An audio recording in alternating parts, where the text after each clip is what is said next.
class by Middle sir. So let's get over.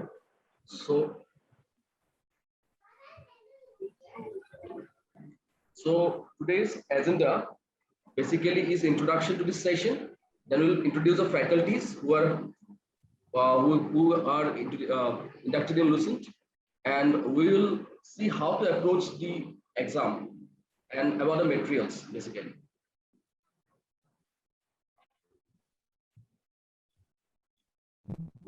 So the facilitators for today's meeting is are Udayan, Sharma, Barsha, Midul, and Kankan. So the facilitators will basically give a brief overview about the course. Can I get course to Akbari Lagibo? And the students, they are free to ask any sort of questions. So let's check the team. Our team say Midul Barman, he is a faculty member. He will teach you geography. Gautam Das, he will teach you CSAT. Myself, Udayan Sharma, I will teach you economics. Barsha Das will teach you political science, polity. Pankaj Jyoti Kaushik, he will teach you history. And Navakrishna Hazarika, he will teach you economics. So your go-to person is Santanu Saikia. Any sort of problem? Kiba problem hole Santanu Saikia phone koribo paribo. He is very nice guy. Tekhete soboke iman dinor pora jetia pa misil cholaisu tekhete soboke help kori ase. Any sort of doubt regarding class, kiba conceptor problem thakilo Santanu Saikia phone koribo pare. After that, jodi problem hoy tar pisoto amak directly amar joni faculty telok phone korile hol. So let's start with economics basically. So how to approach economics? So basically, soft student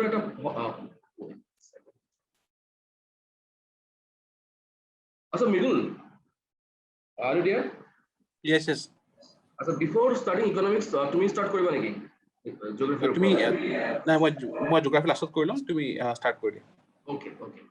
Yes, sir. Our student faculty motamoti juntu syllabus or juntu pattern hetu alop discuss korim. So our ki ase economics ase, geography. So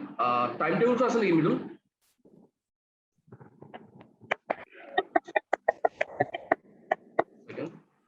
Time to hama group send kori disu.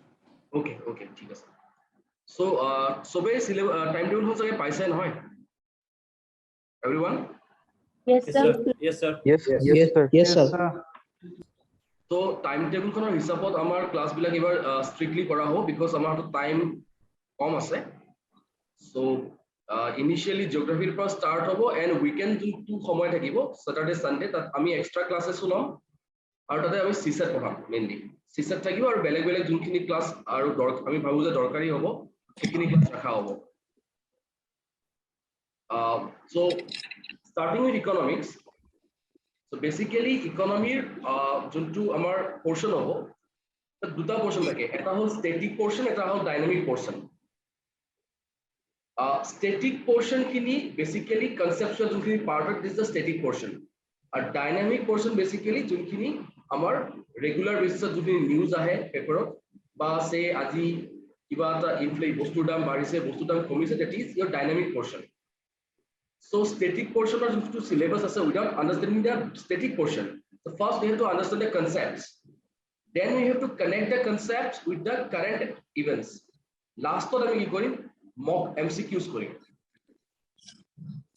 So all these things goes together.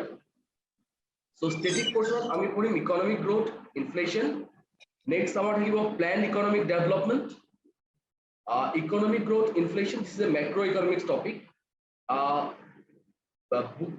Book list or Ramesh Singh there are different sort of books. So book or above nine, jikun ekhon book lole hol. Aru amar institute or ami study materials provide korime. So hetu lo iman tension lobo nalage. So static portion to ami olop jehetu time kom ase ami olopman selective korim because sob bostu porikhat nahe. So our approach to exam oriented approach hobo. So we'll teach only those things that are very important, and those things that are not important from the prelims point of view. So prelims of prelims of the importance of our sabo jao amar hatot ase economic growth, inflation, then monetary policy par maximum questions ahe. So ami hetu question bhalke sabo lagibo.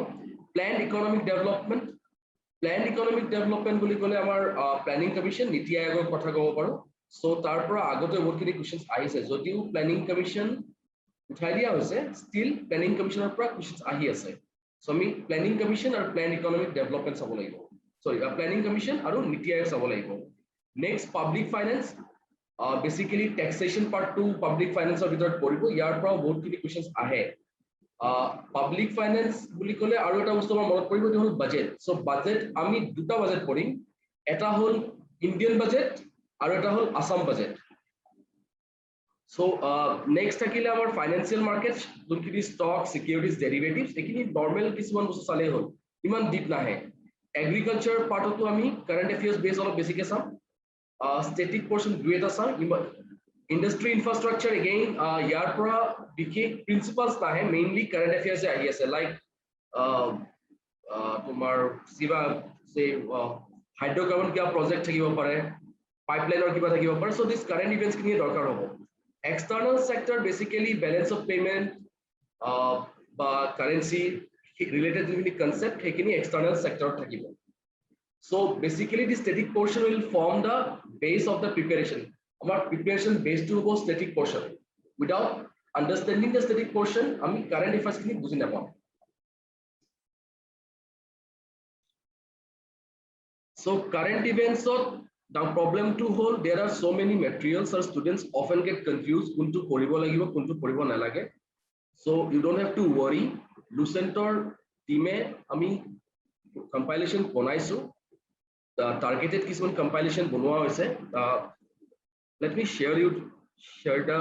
slide with you.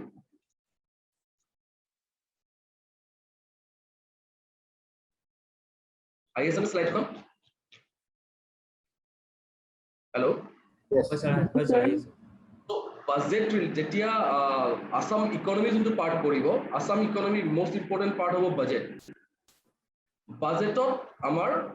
schemes kini thakibo aru kisuman data poa jabo. So budget khon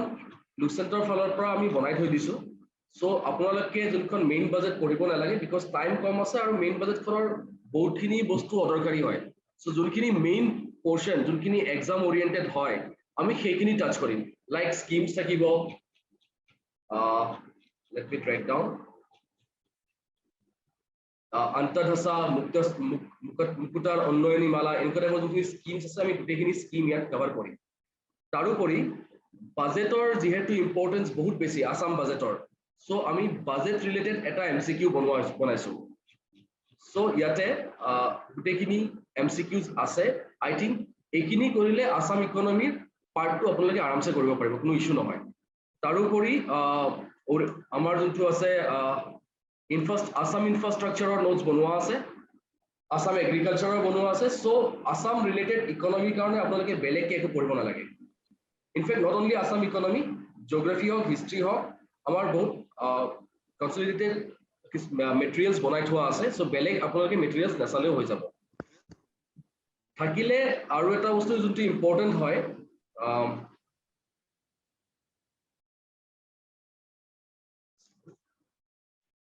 next important বস্তু কি আছিল, এটা হল budget আৰু economic survey. Indian বাজেটটো আমি চাম। Indian বাজেটৰ notes কিনি মই আপোনালোকক দুইজনতে শেয়াৰ কৰি দিম। নিউজ পেপাৰ ৰিডিং যদিও এতিয়া টাইম নাই, but that have to be actually followed. এখন দুখন নিউজ পেপাৰ এটলিষ্ট চাব লাগে, এখন আসাম ট্ৰিবিউন আৰু এখন দা হিন্দু। দিস পাৰ্ট যেহেতু টাইম নাই, মই নাজানো ইয়াতে মেক্সিমাম পঢ়িছিলে পঢ়া নাই, এটো ফলো কৰিছে নাই, but it is very important. আৰু কাৰেণ্ট এফেয়াৰ্স অন ইকনমিক্স, এতিয়া কাৰেণ্ট এফেয়াৰ্স পৰ্চনটো যোনটো ইণ্ডিয়ানৰ আমাৰ নেশনাল কাৰেণ্ট এফেয়াৰ্স যোনখিনি হয় সেইখিনিৰ কাৰণে আমাৰ মেটেৰিয়েলছ বনোৱা আছে। This will also be uploaded. Wait. So this is one material that we have prepared, Arthaniti 365. It will basically consist of all the year round current affairs. গোটেই বছৰটোৰ যিমানখিনি কাৰেণ্ট এফেয়াৰ্স আছে ইয়াতে। So বেলেগকে নপঢ়িলেও চলি যাব। তাৰোপৰি আমাৰ যোনখিনি most improbable questions প্ৰিলিমছত আহিব পৰা তাৰো এটা কম্পাইলেশ্যন আমি দি দিম আৰু সিসেটৰ কাৰণে বেলেগকে চাব নালাগে সিসেটৰ মেটেৰিয়েল আমি প্ৰভাইড কৰিয়ে দিম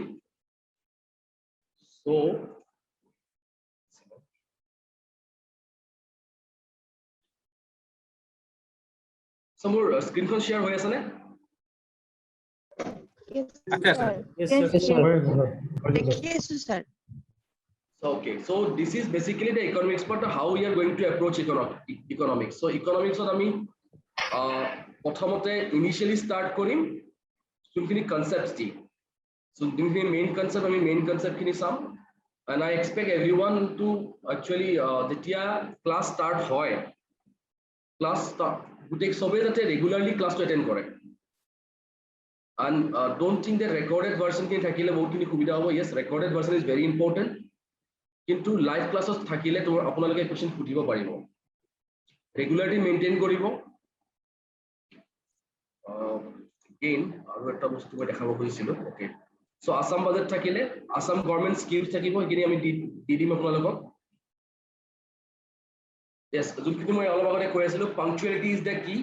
ৰেগুলাৰলি ক্লাছ এটেণ্ড কৰিব ক্লাছ শেষ হোৱাৰ পিছত সেই টপিকটো এবাৰ চাব ৰেগুলাৰলি ৰিভিজন কৰিব আৰু যোনখিনি ক্লাছত এমচিকিউজ দিয়া হ'ব সেই এমচিকিউজ খিনি ৰেগুলাৰলি কৰিব yes again যেহেতু এইবাৰ নতুন প্যাটাৰ্নত এক্সামটো হ'ব সো আমি ইপিএসসি আৰু এপিএসসি যোনখিনি পুৰণা কোৱেশ্চনছ সেইখিনি চাব লাগিব সো আমি বনাই থৈছো একচুয়ালি এনেকে প্ৰত্যেকটা ক্লাছৰ পিছত এনেকে আপোনালোকৰ কোৱেশ্চনছ দিয়া হ'ব প্ৰিভিয়াছ ইয়াৰ কোৱেশ্চনছ এই গোটেইখিনি কোৱেশ্চনছ আপোনালোকে কৰিব লাগিব and please do that on time screen share হোৱা নাই Okay. এতিয়া মানে আগৰ পৰা হোৱা নাছিলে এতিয়া হোৱা নাই ওকে ওকে ঠিক আছে স্ক্ৰীন শ্বেয়াৰৰ কাৰণেও কাম হৈ গৈছে বাৰু so this is all about economics বেছি টেনচন ল'ব নালাগে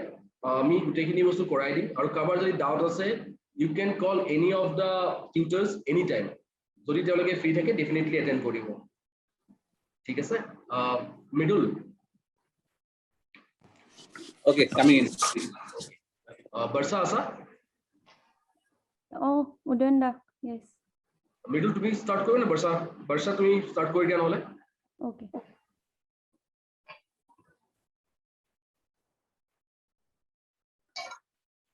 Good evening, everybody.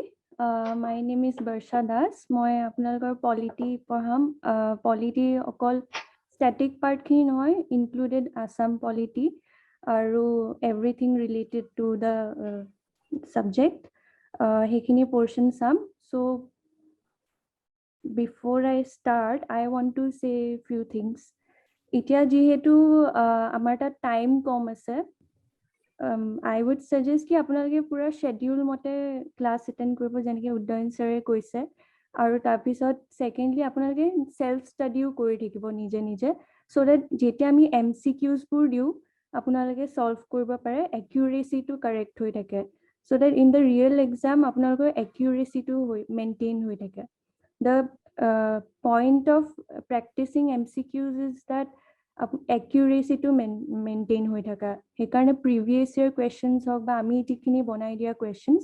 সেইখিনি আপোনালোকে attempt কৰিব my request to all of you now I want to share with you all আমি কেনেকে approach কৰিম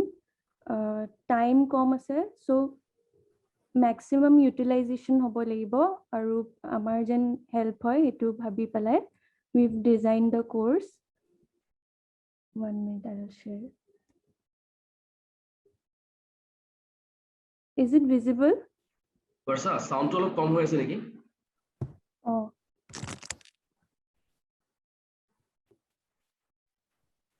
এতিয়া আহিছে নে ভয়েস টো ভালকে Yes, ma'am. আৰু স্ক্ৰীন টো আহিছে মেম জুম ইন কৰি দিয়ক অলপ মেম okay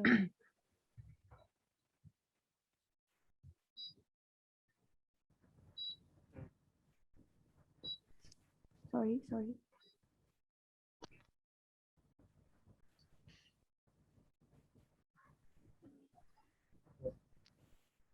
এতিয়া এতিয়া ঠিক আছে ঠিক আছে পলিটি বুলি ক'লে এতিয়া ষ্টেটিক পোৰ্চন আৰু ডাইনামিক পোৰ্চন দুটাই আহে যেনেকে ইকনমিক্সৰে ক'লে এক্সেক্টলি দ্য চেম ৱে এইকেইটা কোৰ ছাবজেক্টছ হয়তো ইটছ দ্য চেম থিং এনেকেই হয় চ' ষ্টেটিক পোৰ্চনখিনি উইল কভাৰ মই এক্সপেক্ট কৰিছোঁ আপোনালোকে পঢ়িছেই আগতে চাগে চ' Indian Constitution, historical framework, making philosophy, features, relevance, এইবোৰ preamble, basic structure, এইখিনি আমি cover কৰিমে লগতে ইয়াৰ লগত যিখিনি connected current affairs ৰ যিখিনি বস্তু আছে যেনেকে for example DPSP ৰ লগত maternity benefit act টো হেতু bill টো হেতু that is related আৰু হেতু একদম current affairs ৰ হয় 2019 তো UPSC ত এটা question আহিছে related to that তাৰপিছত citizenshipৰ ওপৰত আহিব পাৰে because it's in the news তাৰপিছত এনেকুৱা যিখিনি current affairs related যিখিনি আছে along with the static portion আমি লগতে dynamic part খিনিও পঢ়ি যাম chapter wise তাৰপিছত লগতে MCQs বোৰো তেনেকে static plus dynamic will cover it যিখিনি আমাৰ ক্লাছ থাকিব সেইখিনিত আমি হেতু কৰি যাম নিউজ পেপাৰটো পঢ়িব লাগে বুক এইখিনিটো আপোনালোকে মই এইটো শ্বেয়াৰ কৰি দিম আপোনালোকে চাই ল'ব বুক লিষ্টটো হ'ল NCERT একেটা বুক লিষ্ট হয় NCERT ক্লাছ 11 এইখিনি এতিয়া যিহেতু টাইম নাই I'll try কি মই এইখিনি ক্লাছত গোটেই নোটছখিনিত কভাৰ কৰি দিওঁ আৰু নিউজ পেপাৰত যিখিনি লাষ্ট few monthsৰ পৰা যিখিনি আহে I'll cover that polity partত লগতে আসাম পলিটিত যি স্কিমছ আহিছে বাজেটত অসম গভৰ্ণমেণ্টে কি স্কিমছ আনিছে কোভিডৰ কাৰণে কি ইনিচিয়েটিভছ লৈছে I'll cover all of that I want to share এইটো বাৰু মই শ্বেয়াৰ কৰি দিম I want to share another I've made a note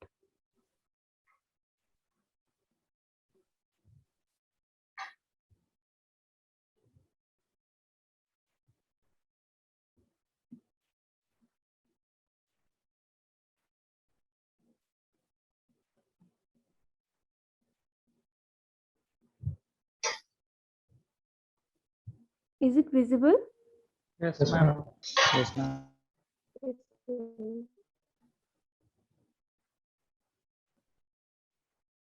Yeah. So যেনেকে অসম পলিটিত এতিয়া ইয়াতে এইটো এটা পাৰ্ট হয় and it is very important আগতে যদি আপোনালোকে APSC papers বোৰ চাইছে this is a common topic মানে date টো সুধি দিয়ে আসাম পঞ্চায়ত এক্ট কেতিয়া পাছ হৈছে বা কেতিয়া ইন্ট্ৰডিউস হৈছে 3 tier system টো কেতিয়া পাছ কৰিছে so গাঁও পঞ্চায়তত কেইটা মেম্বাৰ্স থাকে গ্ৰাম সভা মানে কি কোনটো amendment actor বেচিছত পাছ কৰিছে অসমত সেইবোৰ important and it is a very common topic or probable question ইয়াৰ পৰা আহে মানে one of the most probable topics যৰ পৰা questions বনে so আগতেও এইটো সুধিছে গাঁও সভা বা গ্ৰাম সভা সৰি এইটো মই টাইপ কৰোতে ভুল কৰিছো গ্ৰাম সভা হ'ব গ্ৰাম সভা বা গাঁও সভা what কেইটা comprises of what যেনেকে মই ইয়াতে দিছো a body consisting of persons registered in the electoral rolls relating to a village comprised within the area of a গাঁও পঞ্চায়ত মানে গাঁও পঞ্চায়তৰ ভিতৰত এটা ভিলেজ হ'ব পাৰে বা দুটা তিনটাও হ'ব পাৰে বাট ইলেক্ট্ৰেল ৰোল খিনি কভাৰ কৰি পেলাই গাঁও সভা বা গ্ৰাম সভা হ'ব আৰু হেতুৱে গাঁও পঞ্চায়তৰ ভিতৰত থাকিব so if you understand এনেকে depthত তেতিয়াহ'লে you can attempt any question so আমাৰ notes বিলাকত all these will be covered তাৰপিছত ইয়াতে অলপ detailsত I have mentioned it is the bottom level institute it is the bottom level institute of the Panchayati Raj system according to the Assam Panchayati Act 1994 Gaon Sabhas shall consist of persons registered in electoral rules relating to a village or a group of village comprised within the area of a Gaon Panchayat shall meet from time to time but a period of 3 months shall not intervene between two meetings now if there are questions regarding kiman period or bhitor they might ask you now because it's a UPSC pattern or nisna hoy paise agor nisna questions nohude iman easy so conceptual questions o hudibo pare so এইখিনি গোটেই ডিটেইলছত covered থাকিব নোটছবোৰত don't have to worry static plus dynamic part Assam polity পাৰ্টো গোটেইখিনি covered থাকিব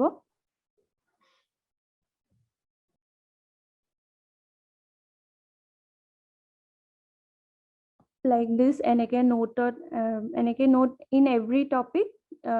pura comprehensively I'll cover. I've covered and all of us have covered. Kiba doubt thakile ask us aru jeneke ebur. This is just an area aru just a gist aru how we've made the notes. Eneke every topic ot thakibo aru I'll discuss the newspapers also. Jeneke etia baru agor khiniu I'll discuss or Okhom related or Hindu Indian Express ekhini I'll discuss. Bas ekhini Mridulda. Okay, I'm coming in. Okay. Midul. Okay, coming in. Konkon ahise neki? Konkon. Shall I start? Hello. Okay. Yes. Middle. Yes, you can start, please. Okay, sure. Okay. Good evening, guys. Welcome to Lucent IS. Okay. So I'll be your geography, environment, and science and technology faculty. Okay. আৰু বহুত বেছি বস্তুখিনি formal নাৰাখিব আপোনালোকে যিমানখিনি question আছে doubt clear কৰিব লগা আছে গোটেইখিনি সুধিব আৰু মোৰ কথা কোৱা স্পীডটো অকণ বেছি হয় তো যদি কেতিয়াবা অকণ ইছ্যু হয় আপোনালোকৰ কাইণ্ডলি মোক জনাই দিব নাও let me give a start to briefing just a minute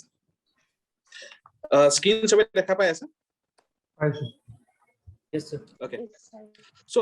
let's start with the strategy part okay so this exam the prelims exam আপোনালোকক 200 marks নালাগে exam clear কৰিব কাৰণে right you just need to clear the exam means আপোনালোকে যিমান ভাল score কৰে সিমানে ভাল ranking আহিব right so the first thing to remember is যে যিমান পাৰি source বহুত বেছি বঢ়াই নাযাব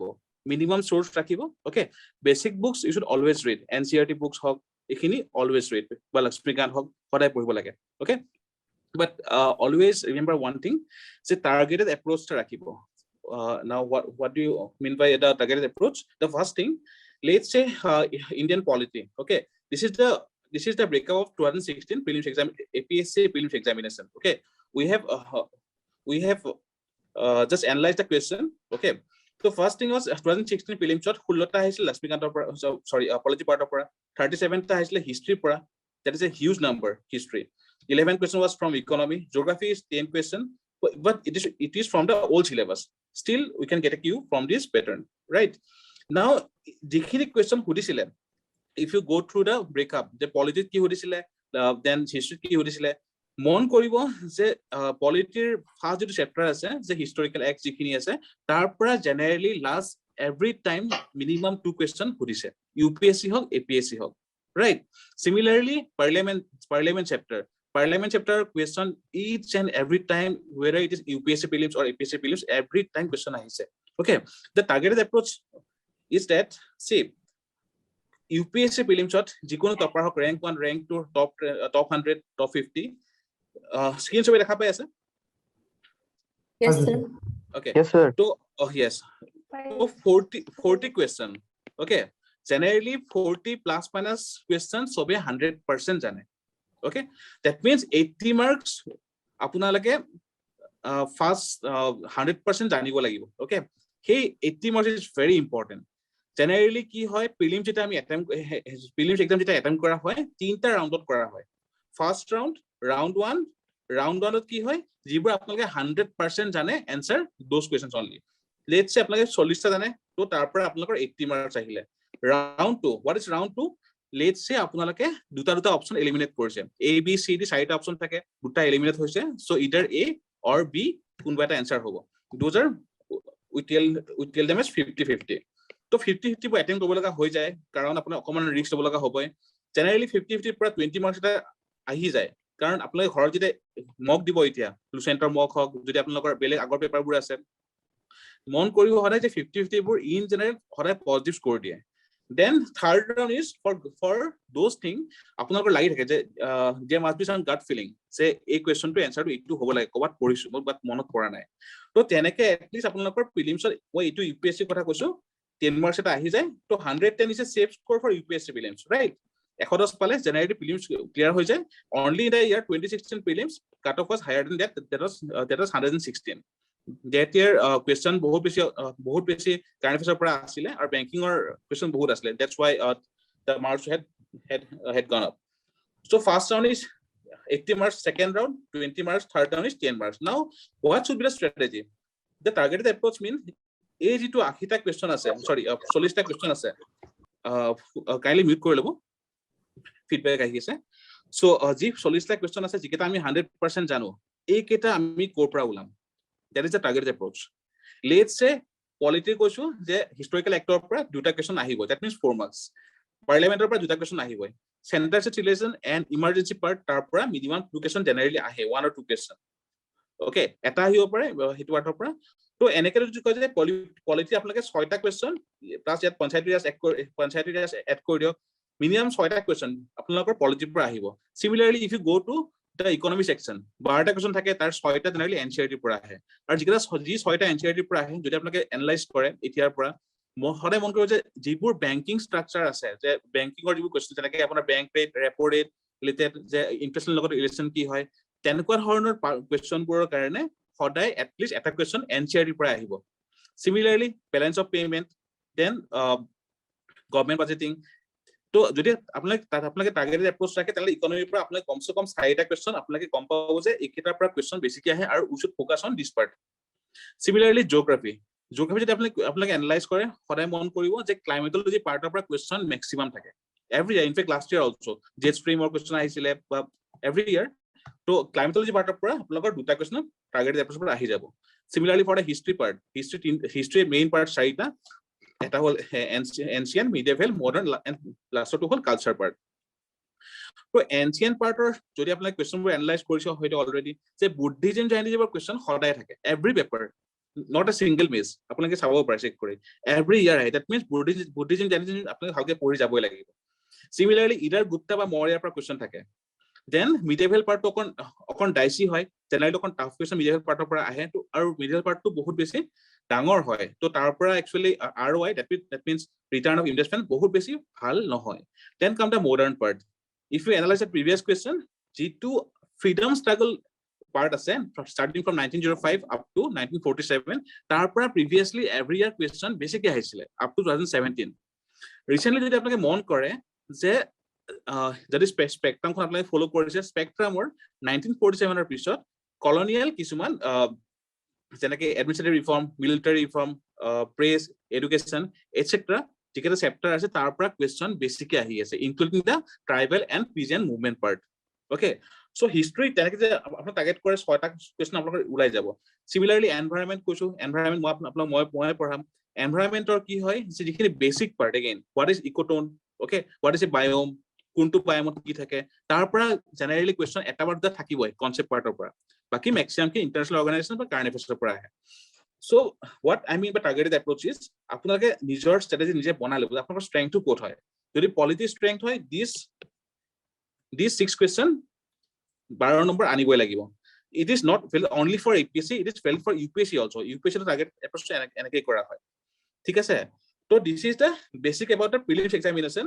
Targeted approach, first round 40 question minimum correct হ'ব লাগিব, 80 marks আহিব. Second round 20 to 30 marks আহি যাব. Third round gut feeling ৰ পৰা বা যিখিনি ধৰি লওক এটা এলিমিনেট কৰিছে তাৰ পৰা আৰু আপোনালোকে marks to increase কৰিব পাৰিব. This should be the approach. Now coming to my part, the geography part. See, মই আপোনালোকৰ APSC দুখন পেপাৰ আপলোড কৰিছিলে, মক পেপাৰ, ৰাইট? তো যদি হেকেখনলৈকে মন কৰিছে, this was a breakup, okay, from the paper 1. Polity 13টা আসলে, history 10টা আসলে, geography 16টা আসলে, economy 7টা আসলে, science tech 9টা আসলে, STEAM 5টা, IR 3টা, and look at the current affairs part. Maximum আপোনালোকে ভয় খায় current affairs part কাৰণে. Look at the number of questions from the current affairs, only 2. Every month hundreds of pages or current affairs ওলাই, okay, এক বছৰ minimum পঢ়িব লাগিব, কোনো কিছুমান 1.5 বছৰ পঢ়িব, that means 1800 pages of notes. Result ki only 2 question. Okay, mind it. Current affairs কাৰণে আপোনালোকে বহুত বেছি নাযাব যদি যায় current affairs কোনটো পাৰ্টৰ আহে targeted log let's say in this paper let's I think yes just a minute let's say in this paper yes science and technology okay science and technology এটা question এটা দিছিলে what is estrogen okay what is estrogen now যদি আপোনালোকে solve কৰিছে তেনলে আপোনালোকে গম পাইছে যে answer is a eco friendly kerosene based rocket fuel okay so that means current affairs or question কিছুমান পাৰ্টত আহে সব current affairs important নহয় let's say science and technology তাৰ question every time থাকিব that is from the current affairs part international relation তাৰ পৰা current affairs question আহে similarly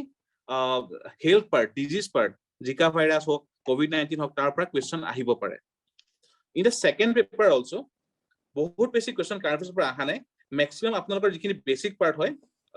I think this is the first or second okay anyway maximum kita আপোনাৰ current affairs পৰা hardly 5টা question asile okay next come to the geography part see geography approach to hol NCERT পৰা basic or question বহুত খিনি আহে ঠিক আছে now basic মানে কি হয় class 6 to 12 বুলি কোৱা হয় okay সময় এতিয়াও আছে কাৰণ class 6 ৰ কিতাপখন পঢ়তে hardly 30 minutes লাগে বা 40 minutes বা 1 ঘন্টা লাগি যাব পাৰে now approach should be for the geography part say class 6 7 একেলগে পঢ়িব NCERT then go to the class 11 principles of physical geography okay similarly start reading 9 10 of the NCERT book then go for class 11 India physical after that read the class 8 resources book then go to the people and economy book of class 12 this should be the approach after that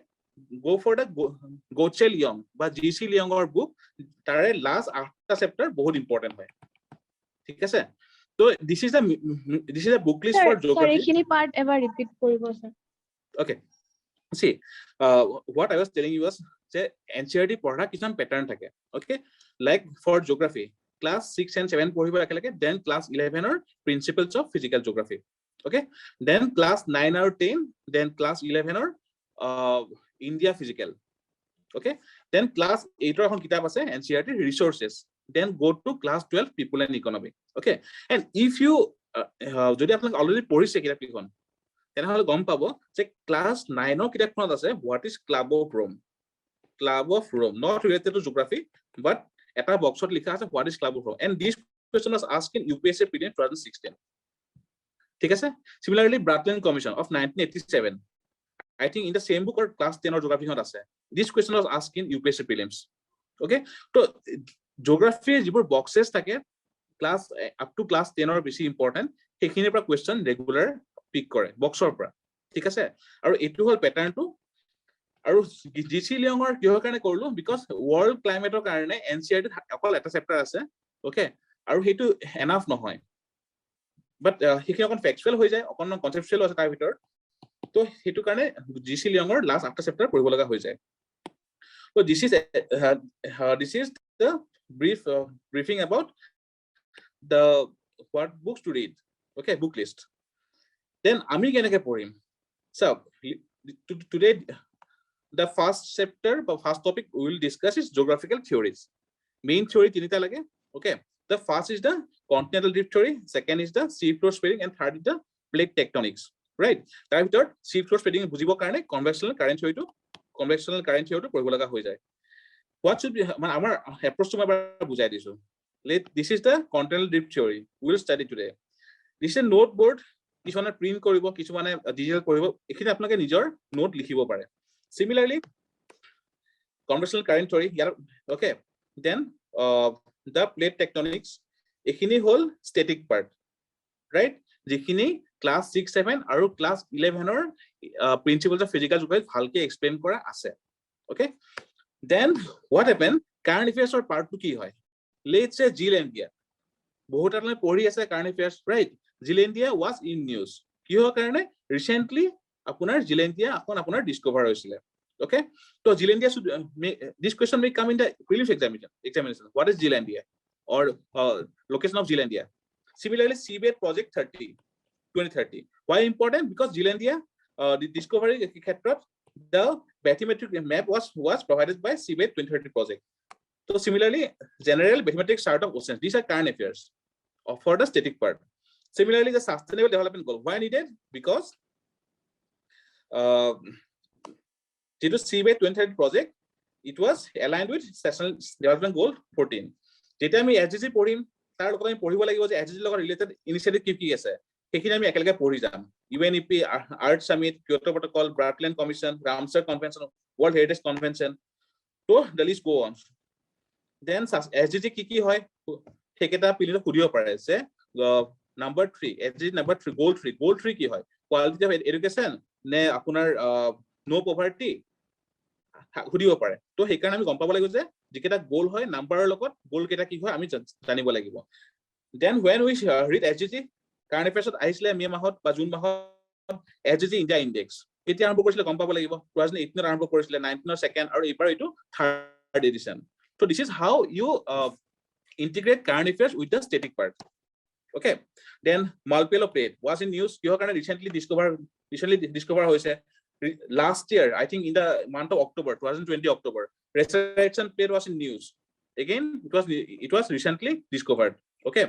then Kopili fault zone why in news because in the month of May earthquake eta আহিছিলে অসমত right কিহৰ কাৰণে আহিছিলে because Kopili fault এটা slip হোৱা বুলি কৈছিলে then Kopili fault পৰা আমি গম পাব লাগিব যে কি প্লেট ইনভলভ আছে আৰু যিকেইটা আছে যেন main boundary thrust I think main central thrust zone তো তাৰ ওপৰত ভালেখিনি নিউজ আছিলে so this is the way we will approach the subjects আমি static to পঢ়িম then current affairs to static লগত integrate কৰিম similarly for the solar system part আজি আমি পঢ়িম এইখিনি বস্তু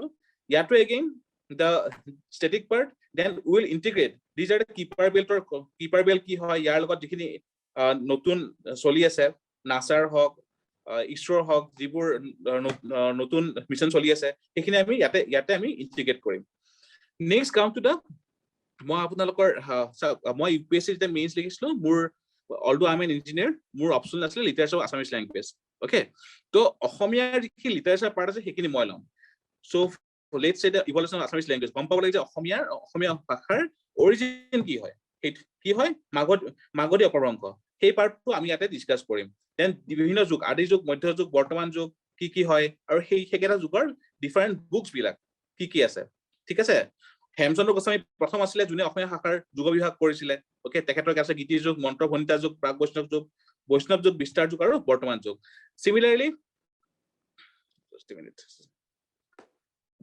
সিমিলাৰলি বিভিন্ন যুগৰ যে প্ৰাক শংকৰী কোন আছে মাধৱ কণ্ডলী ৰামায়ণ হৰিহৰ বিপ্ৰ তেন কবিৰত্ন সৰস্বতী ৰুদ্ৰ কণ্ডলী হেম সৰস্বতী এই পাৰ্টটো আমি লিটাৰেচাৰ পাৰ্টটো যে আমি এক্সট্ৰা ক্লাছ লম তাতে এই পাৰ্টটো আমি ডিসকাস কৰিম ঠিক আছে দেন মই একচুয়ালি বাৰছা আমি এটা নোটস বনাইছিলে তেখেতে মূলত শেয়াৰ কৰিছিলে সেইটো হল যে মই পাহৰিলো আগতে যেতিয়া আপোনালোকে বস্তুবোৰ সেপাৰেটলি পঢ়িব let's say regulating act লক্ষ্মীকান্তৰ first পেজত পঢ়িলে দেন এমেন্ডিং এক্ট 1981 লক্ষ্মীকান্তৰ সেকেন্ড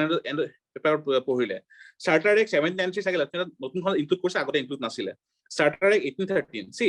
যেতিয়া আপোনালোকে পেজ বাই পেজ পঢ়িব আপোনালোকে পঢ়িব এন্ড পাহৰি যাব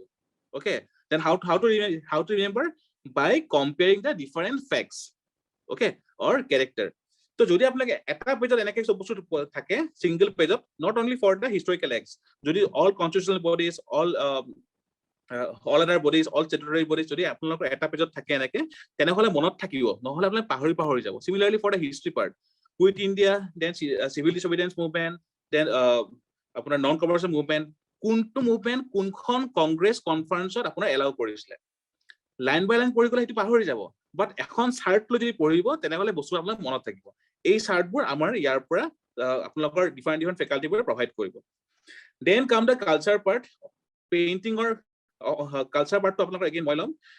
let's say the Assamese painting these are the different schools of Assamese painting Assam school Thai home school manuscript painting and peat painting then Assam school akko duta divide ase royal school and Satriya school and royal school duta divide ase Darang school and Gorgaon school to jehetu Assam part 30 ta question thakibo ei part kin separate ke jiman pari bhitor humai ami apno dibole chesta korim okay to ekhini asile more briefing to moi apnalokor aji class arambho korim geographical theories or pora to ekhini asile moi kobole gia next Kankan sir আপোনালোকৰ briefing এটা দিব কংকন দা thank U middle কি খবৰ সবৰে ভাল নে sir ভাল sir ভাল স্যার ভাল স্যার তো সবে সব ফেকাল্টিয়ে কৈছে মোটামুটি কি পঢ়িব লাগে তো মই জাস্ট হিষ্ট্ৰি কি পঢ়িব লাগিব সেইখিনি বস্তুৰ ওপৰত অকমান কম মই স্ক্ৰীনটো শ্বেয়াৰ কৰি আছো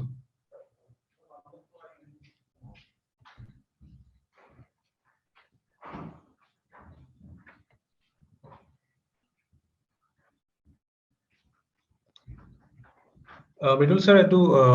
স্ক্ৰিন শেয়াৰিং টু ডিসেবল হৈ আছে এনেবল কৰি দিয়কচোন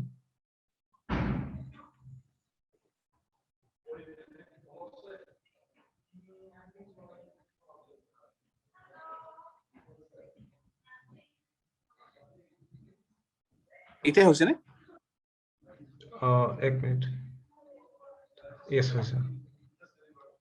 মোৰ ভইচটো ইকো হৈ আছে নেকি Nice, sir. মোৰটা Nice, ঠিকে sir. আহিছে নাই স্যার ঠিকই আছে নাই স্যার ঠিকে আছে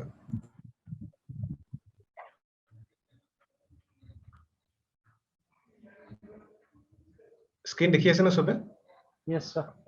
দেখি আছো ওকে থ্যাংক ইউ সো কোর্সটো সবে গমে পাইছে কিহৰ কাৰণে কোর্স হয় বা বেছি মানে মেইন কথাখিনি কও কি লাগিব আমি পঢ়িবৰ কাৰণে আমাৰ কোৰ্সটো হৈছে বেসিক্যালি এইটো কোৰ্স প্ৰিলিমছৰ কাৰণে প্ৰিলিমছৰ কি পাৰ্ট লাগে আমি অলৰেডি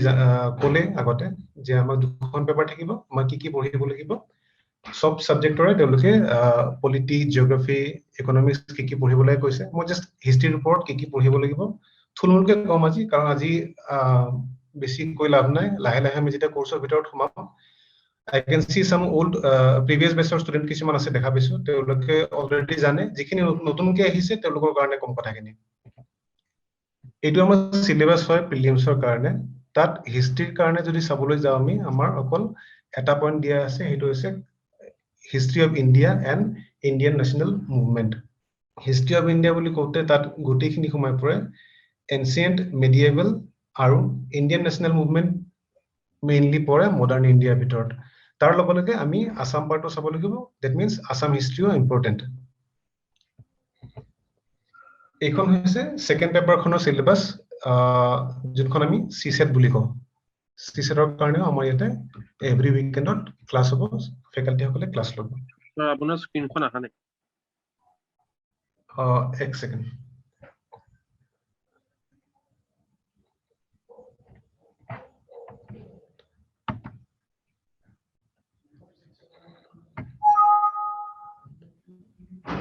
Screen to ahi আছে sir কিন্তু page to আহা নাই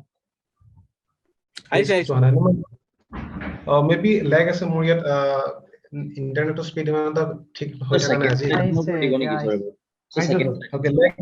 মেবি ডিলে হৈ আছে এই কাৰণে এনেকুৱা হৈছে মই আপোনাক second slide yes yes second slide এক সেকেন্ড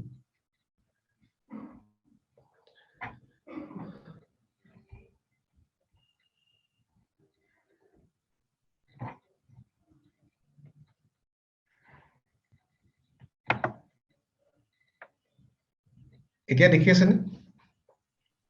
yes sir সবে দেখি আছে ন এতিয়া হয় স্যার দেখি আছো ওকে নাম্বাৰ 5 স্লাইডখন আহি আছে দেই য'ত নেকি হিষ্ট্ৰী এনচিয়েন্ট মেডিয়েবল গোটেইখিনি হয় স্যাৰ সেইখন দেখি আছো কলোৱে অলৰেডি আমি এনচিয়েন্ট পঢ়িব লাগিব মেডিয়েবল পঢ়িব লাগিব মডাৰ্ণ ইণ্ডিয়ান হিষ্ট্ৰী পঢ়িব লাগিব আসাম পঢ়িব লাগিব আসামৰ history plus art and culture both Indian art and culture and আসামৰ art and culture modern Indian history খিনি আগতে লিখিছো কিয় কি ইয়াৰ পৰা সবতকৈ বেছি কোৱেশ্চন আহে গতিকে মডাৰ্ণ ইণ্ডিয়ান হিষ্ট্ৰী আমাৰ ষ্টাৰ্ট হয় ইউৰোপিয়ান বিলাক যেতিয়া আহে ইণ্ডিয়ালৈকে তাৰ পৰা আমাৰ মডাৰ্ণ ইণ্ডিয়ান হিষ্ট্ৰী ষ্টাৰ্ট হয় আমি ব্ৰিটিছ এম্পায়াৰৰ কথা পঢ়িব লাগিব socio religious reform in India পঢ়িব লাগিব 1857 ৰিভল্ট কেনেকৈ হৈছিলে ব্ৰিটিছ পলিচি বিলাক কি আছিলে ৰেভিনিউ পলিচি এডমিনিষ্ট্ৰেটিভ পলিচি এইবিলাক বস্তুৰ ওপৰত পঢ়িব লাগিব তাৰ পিছত পঢ়িব লাগিব আমি ইণ্ডিয়ান নেশ্যনেল মুভমেণ্ট যোনটো নেকি প্ৰিলিমছৰ কাৰণে আটাইতকৈ বেছি ইম্পৰ্টেণ্ট তাৰ পৰা সবতকৈ বেছি কোৱেশ্চনছ আমাক দিয়ে ইণ্ডিয়ান নেশ্যনেল মুভমেণ্টৰ ভিতৰত আকৌ গান্ধীয়ান এৰাটো স্পেচিয়েলি পঢ়িব লাগিব বিকজ তাৰ পৰা কোৱেশ্চন অহাৰ চান্সেছ আৰু বেছি থাকে আৰু গোটেই আপ টু আমি লাষ্ট পাৰ্টটো যোনটো মানে সেকেন্ড ৱৰ্ল্ড ৱাৰ ষ্টাৰ্ট হোৱাৰ পৰা এই পাৰ্টখিনি আমি ভালকে পঢ়িব লাগিব তাৰপিছত হৈছে ancient Indian history ancient Indian history start হয় আমাৰ Indus valley civilization almost 5000 years পুৰণা চিভিলাইজেশ্যন হয় ইণ্ডিয়াৰ it was followed by Vedic era তাৰপিছত বুদ্ধিজম জেনিজম মিডল চাৰে অলপ আগতে কৈছিলে বুদ্ধিজম আৰু জেনিজমৰ কথা তাৰপিছত আহে মহাজানপদা এৰা ইয়াৰ ব্ৰেকেটত গোটেইবিলাক টাইমলাইন লিখা আছে কোনটো সময়ৰ পৰা কোনটো সময়লৈকে থাকে দেন মৰিয়ানছ বিলাকৰ কথা পোষ্ট মৰিয়ানছ দেন গুপ্তাজ হৰ্ষবৰ্ধনৰ কথা আৰু যদি আদাৰ কিবা কিবি ইম্পৰ্টেণ্ট ডাইনেষ্টি আছিল সেইখিনি বস্তু আমি চাব লাগিব এইখিনি পঢ়িব আমাৰ এনচিয়েন্ট ইণ্ডিয়ান হিষ্ট্ৰীৰ ভিতৰত মেডিয়েভেল ইণ্ডিয়াত চাব লাগিব আমি যেতিয়া 8th centuryত আৰব বিলাকে ইনভেজন কৰিছিলে সিন্ধৰ ইনভেজন তাৰ পৰা আমাৰ মেডিয়েভেল হিষ্ট্ৰী ষ্টাৰ্ট হোৱা বুলি ক'ব পাৰি then tripartite struggle of Rashtrakutas Palas and Gurjara Pratiharas Rajput বিলাকৰ কথা পঢ়িব লাগিব কেনেকৈ গজনী আহিলে গৌৰী আহিলে আৰু দিল্লী সুলতানেট ইণ্ডিয়াত এষ্টাব্লিছ হ'ল মোগল বিলাক কেনেকৈ আহিলে কেনেকৈ ৰুল কৰিলে তেওঁলোকৰ কি পলিচিজ আছিলে ভক্তি মুভমেণ্ট আৰু যদি কিবা কিবি বেলেগ সাউথৰ পিনে কিংডম আছিলে এইখিনি বহুত বেছি ইম্পৰ্টেণ্ট মেডিয়েভেল ইণ্ডিয়া অসমৰ এপিএছচিৰ কাৰণে পাৰ্টিকুলাৰলি নহ'ব বাট যিখিনি হয় সেইখিনি আমি অলপ অলপকৈ ওপৰে ওপৰে হ'লে চাব লাগিব আৰু বিশেষকৈ যিমানখিনি পাৰোঁ আমি এমচিকিউ থ্ৰু দি কভাৰ কৰিব লাগিব নেক্সট কথা হ'ব আমি আসাম হিষ্ট্ৰীৰ কথা আসামৰ যিখিনি মিথলজিকেল বা প্ৰটো হিষ্ট্ৰিক বুলি কয় তাত কোন কোন ডাইনেষ্টি আছিলে এইখিনি চাব লাগিব দেন মেডিয়েভেলত আমাৰ বৰ্মন ডাইনেষ্টি কেতিয়া সৰি মেডিয়েভেল নহয় এনচিয়েন্টতে পঢ়িবা বৰ্মন ডাইনেষ্টি ৰুল কৰিছিলে দেন ইয়েস স্যাৰ আপনাৰ স্লাইডখন হোৱা নাই মানে চেঞ্জ হোৱা নাই স্যাৰ আপনাৰ স্লাইডখন চেঞ্জ হোৱা নাই স্যাৰ সিঙ্ক হোৱা নাই স্যাৰ কাইন্ডলি চেঞ্জ কোনখন দেখি আছে স্যাৰ এটা হিষ্ট্ৰি এনসেন্ট মেডিয়েভেল মডাৰ্ন কোনে চলি আছে 5 নাম্বাৰখন দেখি আছো ওকে মেবি নেটৱৰ্ক ইছ্যুৰ কাৰণে হৈ আছে anyway that is not so important মই এবাৰ আকৌ শ্বেয়াৰ কৰি পেলাই চাইছো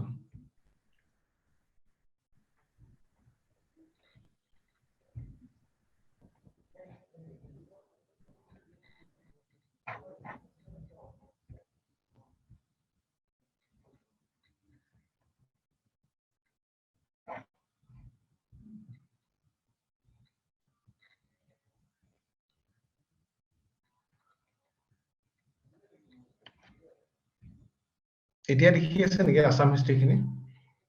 Yes sir. Yes sir. Assam history culture. Yes sir. Okay.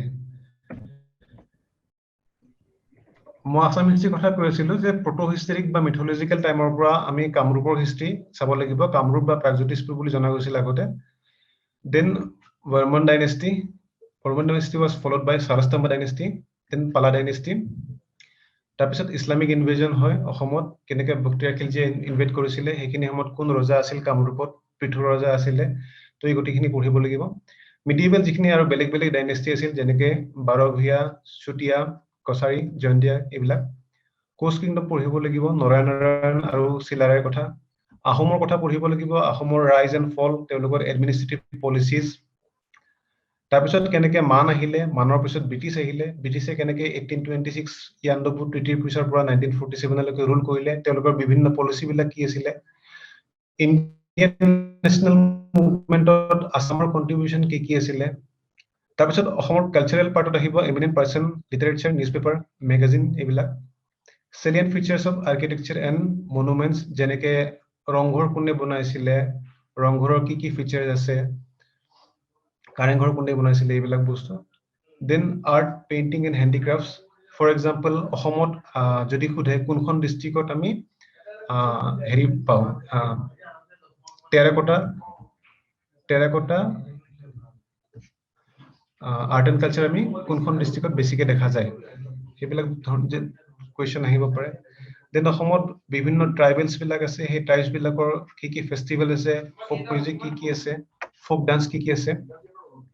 তেওঁলোকৰ ট্ৰেডিশ্যন হেৰিটেজ ৰিলিজিয়াছ মুভমেণ্টছ এইবিলাক বস্তু আমি অকণমান চাব লাগিব মই স্ক্ৰীনটো এতিয়া চেঞ্জ কৰিম হয়নে নহয় মোক জনালে হ'ল হা চেঞ্জ হৈছে নেকি হোৱা নাই স্যাৰ হোৱা নাই স্যাৰ নো প্ৰব্লেম মই আকৌ এবাৰ কৰি দিছোঁ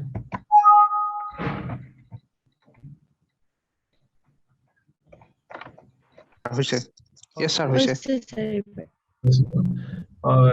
that is the problem I think lag হৈ আছে অকমান ঠিক আছে এতিয়া আৰ্ট এণ্ড কালচাৰ দেখাই আছে ন হয় sir Yes. আগৰ স্লাইডখনত আমি কথা পাতিলো অসমৰ আৰ্ট এণ্ড কালচাৰৰ কথা এইখনত মই basically Indian art and culture কি লাগিব that Indian architecture sculpture and pottery starting from Indus Valley civilization or পৰা কি ধৰণৰ pottery কি features আছিল এইবিলাক কথা বিভিন্ন সময়ত sculpture মৰিয়ানছ বিলাকৰ গুপ্তাছ বিলাকৰ কি architecture আছিল কি sculpture আছিল about Indian painting ancient Indian painting medieval Indian painting and modern Indian painting Indian music Indian dance form Indian কি classical dance form আছে Indian কি folk dance আছে languages in India religions in India Indian literature different schools of philosophy in India different calendars in India and different existing martial arts in India এতিয়া আহিব অকমান আমি স্লাইডখন change হৈছে নে নাই হোৱা হোৱা নাই sir ওকে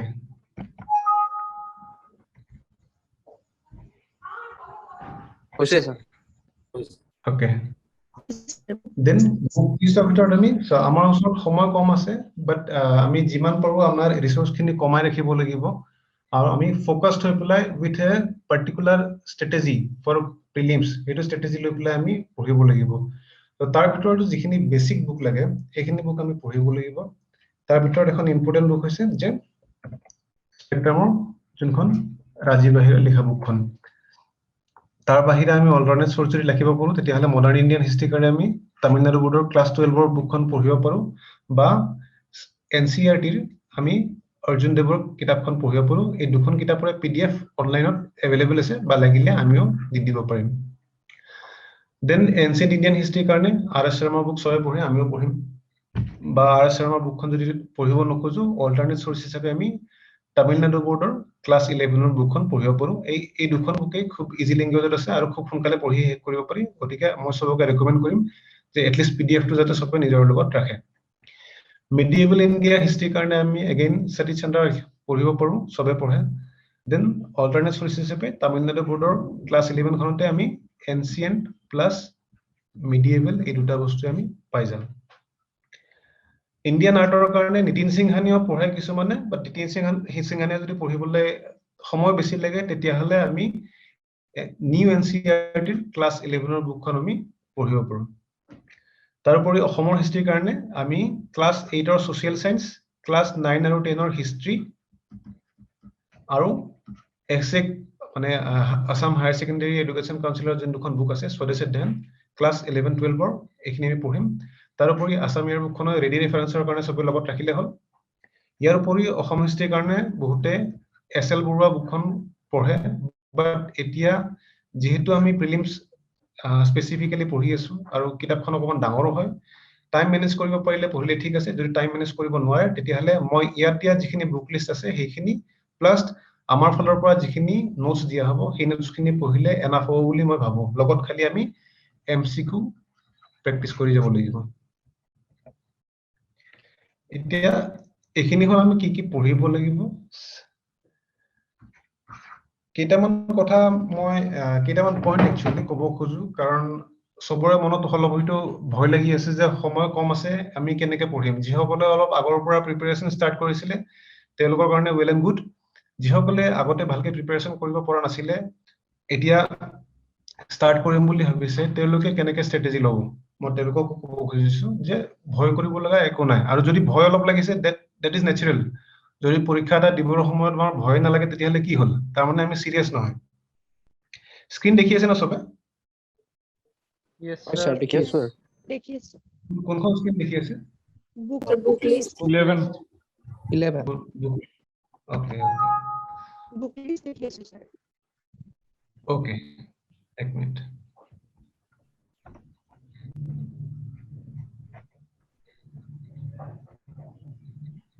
এটা হোয়াইট স্ক্রিন দেখিছে না হয়, sir. ওকে ফার্স্ট থিং আমাৰ হৈছে কি আমাৰ হাতত মই কৈ আছিলো তাত টাইম কম আছে বুলি সবে গম পাইছে না Yes, sir. হয় sir টাইমটো অলপ কম আছে বাট আই থিংক যদি আমি এটা ভাল ষ্ট্ৰেটেজি লৈ পেলাই পঢ়ো তেতিয়াহ'লে আমাৰ ওচৰত ইমানো টাইম কম নাই আমাৰ কাৰণে আমাৰ each one of you can crack this prelims exam each one of you I repeat আজি যোনে যোনে এটেন্ড কৰিছে সবে প্ৰিলিমছ ক্লিয়াৰ কৰিব এইটো মোৰ কনফিডেন্স আছে কেনেকে কৰিব যদিহে আমি সবে ৰুটিন ফলো কৰি পেলাই পঢ়ো এতিয়া আমাৰ মাজৰে বহুত মানুহ আছে যিসকলে কিছুমানে ডাইৰেক্ট অকল এক্সামৰ কাৰণে প্ৰিপাৰেচন কৰি আছে কিছুমানে লগত জবো কৰি আছে তো জব কৰি থকা মানুহবিলাকে নেচাৰেলি টাইম কম পাব তেওঁলোকে কেনেকে প্ৰিপেয়াৰ কৰিব তেওঁলোকে ৰুটিন ফলো কৰিব লাগিব অফিসত যোৱাৰ আগত বা নিজে যদি কোনবা স্কুল কলেজত পঢ়াই তাত যিকোনো ওয়ার্ক প্লেসত যোৱাৰ আগতে ৰাতিপুৱা পঢ়িব লাগিব ইভিনিং আহি পেলাই আমাৰ ক্লাছখিনি কৰিব লাগিব ক্লাছত যিখিনি হোমৱৰ্ক দিয়ে যিখিনি এমসিকিউ কৰিব দিয়ে এইখিনি ৰেগুলাৰলি কৰিব লাগিব তেনেহলে ইমানো টান নহব আমাৰ কাৰণে থাৰ্ড থিং মই কম আকৌ ৰিপিট কৰিম যে সোর্স আমি minimum Yes, Yes. sorry to interrupt. Sorry to interrupt. Blank screen khona ahi ase. তাতে কো লিখা যোৱা নাই নেকি নাই নো প্ৰবলেম মই ৰিপিট কৰি যাম যে প্ৰথম কথা আমাৰ টাইম সেকেন্ড থিং আমাৰ ৰুটিন থাৰ্ড থিং আমাৰ সোৰ্স মিনিমাম হ'ব লাগিব ফোৰ্থ থিং আমি এমসিকিউ যিমান পাৰো সিমান সলভ কৰিব লাগিব ক্লাস স্টাৰ্ট হোৱাৰ পৰা আৰম্ভ কৰি যদি আমি মিনিমাম 50 টাকে এমসিকিউ স্টাৰ্ট কৰো সেই 50 টা এমসিকিউ এসপ্তাহ দুসপ্তাহৰ পিছত আমি 100 টালৈকে ইনক্ৰিজ কৰিব লাগিব স্যাৰ বেয়া নাপায় যদি এটা কোয়েশ্চন কৰিলো হয় ইয়েস বেয়া নাপাও হয় কোয়েশ্চন মানে আমাৰ কাম এমসিকিউ যদি সলভ কৰিব লাগে কোনখন বুক ললে এতিয়া সুবিধা হ'ব মানে যিখন বুকত এনি আমি বুক এমসিকিউৰ কাৰণে মই এটা কথা কওঁ যে পঢ়াৰ কাৰণে সোৰ্স মিনিমাম ৰাখিলে হ'ল আৰু এমসিকিউৰ কাৰণে সোৰ্স ম্যাক্সিমাম ৰাখিলে হ'ল হয় হয় মই সেইটো কৈছো কৰিলে অংকন yes yes yeah please আচ্ছা মৃন্ময় হয় আচ্ছা এমসিকিউৰ কাৰণে ইনষ্টিটিউটৰ ফালৰ পৰা আমি বস্তু দিমেই প্ৰবলেম নাই যদি বেলেগ চাব খোজে চাব পাৰা বাট আমি নিজাকে এমসিকিউজ দিমেই মানে মোটামুটি ভালেখিনি দিয়া হ'ব I think that will be enough for the exam মোৰ এটা ডাউট এটা আছে may I interview yes please basically যিখিনি এটা স্টাডি মেটেৰিয়েল আপোনালোকৰ এপত দিয়া যাব সেইখিনি WhatsApp গ্ৰুপটো শ্বেয়াৰ কৰা যাব স্টাডি মেটেৰিয়েলখিনি একচুয়ালি কি হয় মোৰ মানে এন্ড্ৰইডত অলপ ডাউনলোড কৰাটো দিগদাৰি হয় তো মই বেসিক্যালি এটা ল্যাপটপ ব্যৱহাৰ কৰি আছো সো WhatsAppত যদি গ্ৰুপত দিয়া যায় তেতিয়া মোৰ কাৰণে তাৰ পৰা ডাউনলোড কৰিবলৈ অলপ ইজি হ'ব বস্তুটো I think Udan মই একচুয়ালি ভালকে বুজি পোৱা নাই কি প্ৰবলেমটো কি হৈছে he's asking study material khini all the MCQs PDF and all everything sound to কম পাইছে Prajwal hello am I being audible এতিয়া শুনিছো sorry study material khini jikhini appot dia jabo aru WhatsApp group to share kora jabo na study material or PDF khini no appot biya problem hoise Prajwal install কৰোতে না মোৰ মানে অলপমান Android ফোনটোত এটা স্পেচৰ problem এটা আছে WhatsAppত যদি স্টাডি মেটেৰিয়েল খিনি দিয়া যায় তেতিয়া প্ৰজ্বল হয় প্ৰজ্বল তোমাৰ ল্যাপটপ আছে কিবা আছে নেকি ল্যাপটপ আছে ল্যাপটপত পাৰি ওকে তো প্ৰজ্বল টু ওয়ান থিং মানে কি হৈ যায় WhatsAppত দিলে ইমান বস্তু ঘুমাই যায় নহয় ওকে মানে দিয়াত প্ৰবলেম নাই কিন্তু যদি অপচন আছে সে ল্যাপটপত আমাৰ এপটো হেৰি কৰিব পাৰি তাৰ পৰা ডাইৰেক্ট গৈ পেলাই ডাউনলোড কৰি হ'ল I think that will be messy অলপ হেৰি হ'ব নেকি ৰাইট ল্যাপটপত একচুয়ালি মই এপটো ডাউনলোড কৰিব পাৰা নাই নাই ল্যাপটপত এপ ডাউনলোড কৰিব নালাগে ওকে ল্যাপটপত ডাইৰেক্টলি ক্লাস প্লাস হেৰি কৰি পেলাই ডাইৰেক্ট সোমালে ওয়েবসাইট টাইপৰ সোমাই যাব আমাৰ ডাইৰেক্ট গ্ৰুপটোত ওকে তাতে আমাৰ যোনটো ফোল্ডাৰ থাকিব ন প্ৰজ্বল ৰাইট ডাউনলোড কৰিব পাৰিবা একো ইছ্যু নাই থ্যাংক ইউ সো মাচ তাৰমানে মই ডাইৰেক্টলি ওয়েবসাইটটোত গৈ পেলাই তাৰ পৰা মই download Thank you so much. Thank you. Okay, may I continue? Yes. Almost actually more part jo মই কৈ আছিলো যে আমি টাইম খিনি ভালকে ইউটিলাইজ কৰিব লাগিব ৰুটিন মেইনটেইন কৰি পঢ়িব লাগিব সোৰ্স মিনিমাম ৰাখিব লাগিব স্টাডিৰ কাৰণে সাপোজ মই মডাৰ্ন হিষ্ট্ৰী পঢ়ি আছো মই যদি এখন কিতাপে পঢ়ো দ্যাট ইজ এনাফ খালি পঢ়া বস্তুকে মই আকৌ বাৰে বাৰে পঢ়িব লাগিব কিন্তু MCQ source মই maximum ৰাখিব পাৰো মই MCQ কাৰণে question bank কিনিব পাৰো মই MCQ কাৰণে Lucent আছে যিখিনি MCQ দিয়ে সেইখিনি কৰিম প্লাস সেইখিনি কৰি পেলাও যদি মোৰ হোৱাগে নাই তেতিয়াহলে মই লাগিলে বেলেগ অনলাইন সোৰ্সৰ পৰা হলে মই MCQ কৰিম গটিকে MCQ সদায় maximum কৰিব লাগিব আৰু MCQ যেতিয়া কৰা যায় তেতিয়াহলে যিখিনি বস্তু পঢ়া যায় সেই বস্তুখিনি বাৰে বাৰে প্ৰেক্টিস হৈ পেলাই মনত থাকে নহলে আজি যদি মই হিষ্ট্ৰী পঢ়িছো কালি মই পলিটি পঢ়িছো পৰহিলৈকে মই জিওগ্ৰাফি পঢ়িম তেতিয়াহলে আজি যিখিনি হিষ্ট্ৰী পঢ়িছিলো মই তাৰ 4 নম্বৰ দিনাখন মই তাৰ 50% পাহৰি যাম যদি মই MCQ নকৰো so MCQ is very very very important then again routine যাতে daily প্ৰত্যেকটো সাবজেক্ট at least আধা ঘন্টাকে হলেও 1 ঘন্টাকে হলেও পঢ়াৰ কাৰণে ইনক্লুড কৰে কাৰণ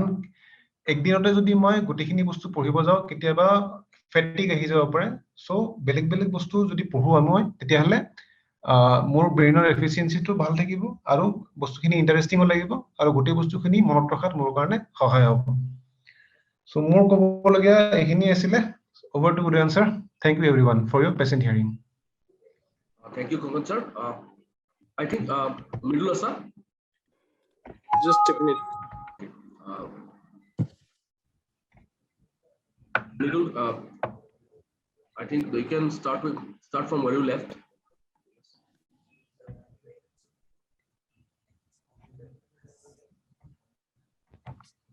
Mridul sir yes just a minute okay মই sorry to interrupt মই just last 1 minute কাৰণে share কৰিছো স্ক্ৰীনখন just a minute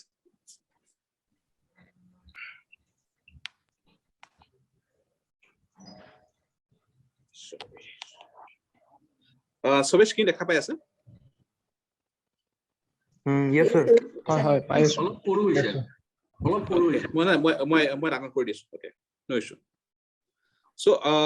see this is your complete schedule okay but ইয়াৰ বাহিৰেও ন এই schedule খনত let's say the extra classes 2 to 5 pm যেনেকে Sunday first Sunday CSET class dance space technology biotech IT health architecture painting dance philosophy so we might need some another classes okay for example for Assamese literature dikhini part take every question take then for example rewards some sorry awards in the last 1 year generally awards for 1 or 2 cases comes in the APSC prelims examination hey part to kan ami eta ba duta session extra lobo laga hobo pare aru jodi heitu sekhini ami pau ba ami agdhori janai lom je karbar third Saturday government office bond thake maximum bond thake ami hei hisabot মিলাই লম ঠিক আছে সেই কাৰণে এই পাৰ্টখিনি এটা include কৰা হোৱা নাই ঠিক আছে তো আমাৰ তাৰ বাহিৰে এখন যিখিনি টপিক দিয়া আছে জিওগ্ৰাফি কাৰণে ইকোনমি পলিটি এইখিনি চেঞ্জ নহয় এইখিনি সেম থাকিব ডেইলি ইভিনিং আই থিংক 7 pm পৰা ষ্টাৰ্ট হ'ব 7 to 7 pm পৰা ষ্টাৰ্ট হৈ আপ টু 9:30 বা তাৰ আগতে বা তাৰ ওচৰ পাজৰে ক্লাছ চলিব ঠিক আছে নাও just wanted to ask all of you guys কাৰোবাৰ কিবা সুধিব লগা আছিল নেকি এই সেশনটোৰ ওপৰত কাৰোবাৰ কিবা ডাউট আছিলে বা হিষ্ট্ৰী পাৰ্টৰ হওক পলিটি পাৰ্টৰ হওক কাৰণ আমি এটা গোটেইখিনি একেলগে আছো আপুনি সুধিব পাৰে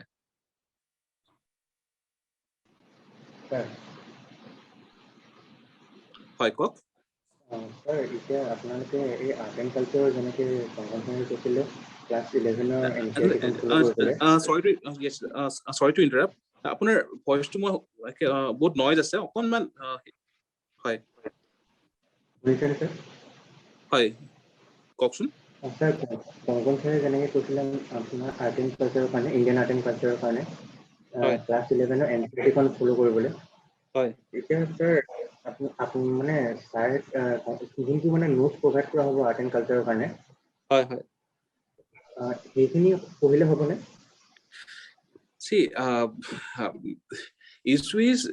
যিখিনি নোটস প্ৰভাইড কৰা হ'ব কিন্তু holistic গোটেইখিনি থাকিব ঠিক আছে see difference between a textbook and the notes provided from the coaching is difference to ক'ত আহে স্যাৰ কোচিং যে নোটস পৰা আপোনাৰ যিমান পাৰি holistically বনোৱা যায় গোটেইখিনি যিমান পাৰি সিমানখিনি ইনফৰমেশ্যন হওক বা যিমানখিনি কাৰেণ্ট এফেয়াৰ্ছ আছে গোটেইখিনি ইনক্লুড কৰা যায় ৰাইট বাট যিখিনি টেক্সটবুক থাকে এনচিইআৰটি হওক ওকে যিখিনি টেক্সটবুক থাকে তাতে জেনেৰেলি এটা ষ্টৰি লাইন থাকে similarly for the current affairs also so current affairs আপোনাক ট্ৰিবিউনখন ডেইলি পঢ়ে হিন্দুখন ডেইলি পঢ়ে then you will know about the story line যেতিয়া বস্তুবোৰ মনত থাকে then আফটাৰ দ্য মান্থটো শেষ হোৱাৰ পিছত যেতিয়া কাৰেণ্ট এফেয়াৰ্ছ যিখন কম্পাইলেশ্যন আহে সেইখন চালে কি হয় আপুনি তাত ফেক্টছ এণ্ড ডাটা সব পাই যাব but you won't get the story line ঠিক আছে তো সেইটো কাৰণে যদি আপোনালোকৰ সেইটো ডিপেণ্ড কৰিব আপোনালোকৰ কিছুমানৰ মনত বেছিকে থাকে তো মেক্সিমাম ক্ষেত্ৰত যেহেতু হলিষ্টিক এপ্ৰ'চটো লোৱা হৈছে সেইখিনি পঢ়িলে হৈ যাব ঠিক আছে but for the conceptual building and long term বস্তু মনত ৰাখিবৰ কাৰণে আপোনালোকে এবাৰ যদি আপোনালোকে এনচিআৰটি ৰিডিং দিয়ে তেনেহ'লে সেইটো ভাল হয় বাকী কেইজন ফেকাল্টি যদি কিবা ক'ব লগা আছে তেনেহ'লে ক'ব পাৰে তেওঁলোকৰ ছাবজেক্টৰ ওপৰত উদয়ন কংকন দা ৰথীশ মই ক'ব খুজিম এইটোৱে যে মৃদুল ছাৰে যোনটো কৈছে মই সেইটোতে এগ্ৰী কৰোঁ বাট এটা কথা হৈছে কি যে আৰ্ট এণ্ড কালচাৰৰ কথা কওঁতে আৰ্ট এণ্ড কালচাৰ বস্তুটো দুটা পাৰ্ট থাকে এটা পাৰ্ট হৈছে ষ্টেটিক পাৰ্ট এটা পাৰ্ট হৈছে ডাইনামিক পাৰ্ট ডাইনামিক পাৰ্ট মানে কি এতিয়া সাপোজ কিবা এটা এক্সকেভেশ্যন চলি আছে কোনোবা এটা জেগাত তাৰপিছত তাৰ পৰা নতুন কিবা এটা ষ্টেচু পাইছে তো সেই বা নতুন কিবা এটা স্ক্ৰিপ্ট এটা দেখা পাইছে তো সেইটোৰ ওপৰতো কুৱেশ্যন আহি যাব পাৰে তো গতিকে যিমানখিনি পাৰে আমি গোটেই বস্তুখিনি কভাৰ কৰিম ষ্টেটিক এণ্ড ডাইনামিক পাৰ্ট তাৰ লগতে যিখিনি বেছিক টেক্সট বুক যে এনচিআৰটিৰ কথা ক'লে বা তামিলনাডু বৰ্ডৰ কথা ক'লে সেইখিনি বস্তু পঢ়ি থাকিলে সেই ষ্টৰি লাইনটোৱে মনত ৰখাত সহায় কৰে সেইটো কথা বাকী হ'ব ইমান চিন্তা কৰিবলৈ কথা নাই ইজি হয় আৰু আমাৰ কাৰণে উই আৰ ফৰ্চুনেট এনাফ এইটো কাৰণতে যে সবতকে ইজি পাৰ্ট হৈছে হিষ্ট্ৰী আৰু সবতকে বেছি কুৱেশ্যন আহে হিষ্ট্ৰী আৰু পলিটিৰ পৰাই অলপ আগতে মৃদুল ছাৰে এখন শ্লাইড দেখাইছিলে য'ত কুৱেশ্যন ডিষ্ট্ৰিবিউশ্যনখিনি দেখাইছিলে তো এইখিনি বস্তু পঢ়িম ভালকে পঢ়িম চবে একেলগে পঢ়িম MCQ সলভ কৰিম অলপ চলপকে হৈ যাব ইমান টেনশ্যন ল'বলগীয়া একো নাই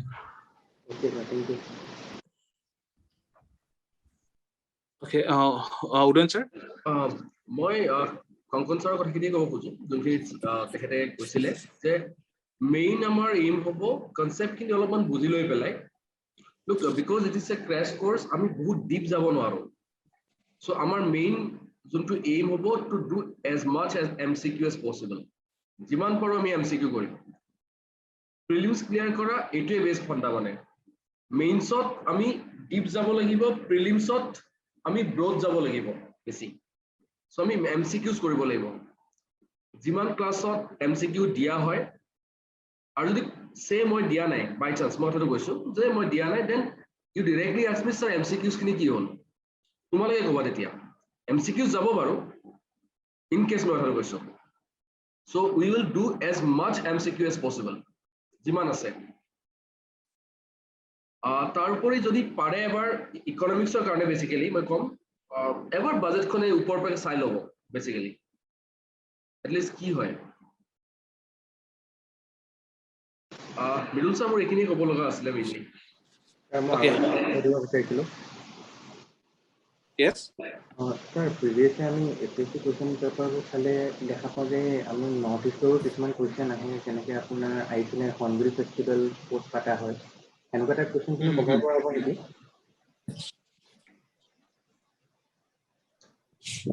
Yes. So,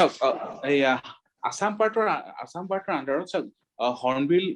লোকেশন বা সেই পাৰ্টটো আপোনাৰ কাৰণ আপোনাৰ কালচাৰ নোটছ দিয়া হ'ব ঠিক আছে এতিয়া ধৰি লওক যে আপুনি যিটো কথা সুধিছে যে হৰ্ণবিল কোনটো জেগাত কৰা হয়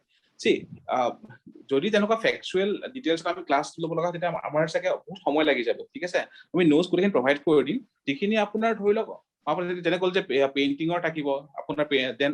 আৰ্কিটেকচাৰ থাকিব culture of course folk songs then folk dances সেই গোটেইখিনি কভাৰ কৰা হ'ব দেন ফেষ্টিভেল পাৰ্টটো মিচিঙৰ ফেষ্টিভেল কি হয় বড়োখিনি ফেষ্টিভেল কি হয় সেই গোটেইখিনি পাৰ্ট কভাৰ কৰা হ'ব বাট আপোনাৰ যদি এভৰি ডিটেইলছত আমি সেইখিনি নোটছত থাকিব বাট যিহেতু এতিয়া ধৰি এতিয়া হৰ্ণবিলৰ লোকেশ্যন কি সেইটো অফক'ৰ্চ আপোনাৰ তাত কনচেপ্ট হিচাপে বুজাব লগা একো নাই ৰাইট তো সেইখিনি পাৰ্ট আপোনাৰ নোটছত থাকিব আপোনালোকে তাৰ পৰা পঢ়ি ল'ব পাৰিব আৰু ক্লাছত এবাৰ ৰিডিংটো দি দিয়া হ'ব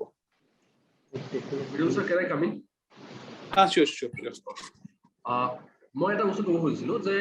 কেতিয়াবা কি হয় কিছুমান MCQ আহে UPSC-টো আহে আৰু APSC-ত এবাৰ আহিছিলে কোনোবা এখন ফ্লাইটৰ নাম্বাৰ সুধিছিলে সো এতিয়া সেই বছৰত আহি গ'ল বুলি আমি ধামধুম ফ্লাইটৰ নাম্বাৰ যদি মুখস্থ কৰাত লাগো তেনেহ'লে সেইটো কিন্তু বেনিফিচিয়েল নহ'ব কিছুমান বস্তু আমি এৰিব লাগিব তেনেকুৱা কুৱেশ্যন আহিব এটা বা দুটা আহিবই that we have to leave. কিছুমান বস্তু আমি সব বস্তু যদি চাব যাওঁ কষ্ট বেনিফিট ৰেচিঅ'টো বহুত কম হ'ব সো those questions যোনখিনি একদম মানে মনত ৰখাও দিগদাৰ সেইবিলাক বস্তু নপঢ়াই ভাল Yes, মই just এটা বস্তু এড কৰিব বিচাৰিম see question to কোনে কৰিছিলে I think Rajesh কৰিছিলে anyway তো চাওক every year আপোনালোকে যদি UPSC prelims পেপাৰ এনালাইসিস কৰে বা আগৰ APSC prelims পেপাৰ যদি এনালাইসিস কৰে আপোনালোকে দেখিবলৈ পাব যে at least 60 question সদায় বেসিক পাৰ্টৰ পৰা থাকে basic part by basic part I mean polity geography economy history আৰু environment এই গোটেইখিনি পাৰ্ট হয় ঠিক আছে তো বেসিক পাৰ্টৰ পৰা at least 60 question থাকে 40 question of course আপোনাৰ লিংক question হয় যিবোৰ ইন্টিগ্ৰেট কৰে কনসেপ্ট প্লাস কাৰেন্ট অ্যাফেয়াৰ্স ৰাইট হয় কিছুমান বস্তু আমাৰ কিছুমান বহুত জায়গাৰ পৰা আহি যায় যেনেকৈ I think last year UPSC কুৱেশ্যনটা আহিছিলে যে আকবৰে কাবাক টাইটেল এটা দিছিলে সেইটো ওপৰত প্ৰশ্ন সুধিছিলে আকবৰে বহুত মানুহ টাইটেল দিছে তো সেই কুৱেশ্যনবোৰ আপোনাৰ যদি কোনে পঢ়িছে যদি পঢ়া নাই then you have to leave right because basically for prelims you have to score 120 plus I think 120 plus 20 plus should be enough to clear the prelims হ'ব লাগে but definitely মই এটা কাঠি নকওঁ এটা APSC question standard ওপৰত বহুত depend কৰিব UPSC generally 100 plus is a good score 110 মানে clear হ'বই লাগে right তো হেতু কাৰণে কৈছো যে বেসিক চাওক মই আপোনাক এটা কথা দাঁতি ক'ব পাৰো যে যদি আপোনাৰ লক্ষ্মীকান্ত ভালকে পঢ়ে বা হিষ্ট্ৰি পাৰ্টটো ভালকে পঢ়ে তেনেহলে তাৰ পৰা আপোনাৰ 30 মাৰ্কস এটা কভাৰ হৈ যায় right similarly লগত আপুনি এনভায়ৰনমেন্ট জিওগ্ৰাফি ইকোনমি ইন্টিগ্ৰেট কৰে তাৰ পৰা আপোনাৰ এক্সট্ৰা 50-60 মাৰ্কস এটা আহিয়ে যায় right then science টেক আহিলে সৰু পাৰ্ট কালচাৰ আহিলে then হেবোৰটো কুৱেশ্যন আহিবই হয়নে তো হেতু কাৰণে যিমানখিনি পাৰি এক্সামটো ক্লিয়াৰ কৰাৰ ওপৰত হিট ৰাখক যে ক্লিয়াৰ কৰিব লাগে ইমানখিনি স্কোপ হ'লে আমাৰ ক্লিয়াৰ হৈ যাব যদি যিমানখিনি ব্ৰড যাব নহয় সিমানখিনি ৰিভিজন কৰা সম্ভৱ নহব এট লিষ্ট যিখিনি পঢ়ে লক্ষ্মীকান্ত এতিয়াৰ পৰা মিনিমাম 2-3 বাৰ পঢ়িব লাগিব that is must spectrum এবাৰ পঢ়ি এবাৰ ৰিভিজন মাৰিব লাগিব তো হেতু হল বেসিক যে ঠিক আছে সেইখিনি পাৰ্ট যিমানখিনি পাৰ হয় আমাৰ ফালৰ পৰা নোটছ দিয়া হ'ব বাট আমি এইটো ক'ব নোৱাৰো 100% যে 100টা কোৱেশ্চন গোটেইখিনি আমাৰ পৰা আহিব অফ কোৰ্স আমি ক'ব যে 70 80 90 আমি আমাৰ পৰা আহিব বাট কিছুমান বস্তু যেনেকৈ হেয়া কলে যে ফ্লাইটৰ নাম্বাৰ সুধিছিলে নাও সেই কোৱেশ্চনটো মানুহে প্ৰিপেয়াৰ কেনে কৰিব যে কোনোবা নিউজ পেপাৰ ডেইলি পঢ়িছে একেবাৰে ডেফিনেটলি মন থাকিব বাট তেনেকৈ গোটেইখিনি পাৰ্ট আপুনি এটাৰ পৰা এটাকে যাব লাগিব আচ্ছা middle sir can I come in yes sure Devarun what must be your target score this year তুমি বুঝিলা ন look as much as possible যিমান পাৰো সিমান টাৰ্গেট স্কোৰ তুমি কেনেকৈ ৰাখিবা বেলেগক মানে কাট অফ বেসিক্যালি তুমি কাট অফৰ পৰা সুধি আছা most probably cut off will depend on the difficulty of the question paper basically কেতিয়াবা হাই যাব কেতিয়াবা লো যাব সো আমাৰ এইমটো হ'ব কাট অফ কি আছে এইবিলাক বস্তু মোৰ মতেতো মানে মেটাৰ নকৰে আমাৰ মেটাৰ কৰে আমি যিমান কোৱেশ্চন আহে সিমান সলভ কৰিব লাগিব লিভ কাট অফ মানে কাট অফ লৈ মই দেখিছো ফেসবুকতো মানে বহুতখিনি হেৰি হয় কাট অফ কিমান হ'ব কি হ'ব পৰীক্ষাটো দিলো তাৰপিছত আমি কাট অফৰ কথা সুধিলে হেৰি হ'ব হয় মই ইয়াতে এটা পইণ্ট এড অন কৰিব দিছো এইটো মোৰ পাৰ্সোনাল এক্সপেৰিয়েন্স ঠিক আছে তো in the year 2015 UPSC pattern change কৰিলে ওকে তাৰ আগলৈকে সিসেট খনৰ মাৰ্কস আপোনাৰ এড হৈছিল তো এই বছৰ 15 আপোনাৰ সিসেট পেপাৰখন উঠাই দিলে okay I was writing that exam 2015 UPSC prelims okay তো আই আস্ক এ সিনিয়ৰ যে কিমান মাৰ্কস পালে মোৰ প্ৰিলিমছ ক্লিয়াৰ হ'ব and he told me that GS is scoring in GS is not very easy and you guys are from engineering background maximum engineer আজিকালি exam clear কৰি আছে তো বহুত বেছি স্কোৰ না যায় 85 should be sufficient to clear the exam now when I went to the exam center paper dile moi chalu mur jibar first round goise tate moi 70 plus score korisu second round moi 50 round kori moi around 90-95 পানৰ answer কৰি মই এৰি দিলো যে মোৰটো clear হৈ আছে okay then when the result came out I couldn't clear later came to know that cut off 106 okay but my target was 85 I scored around 92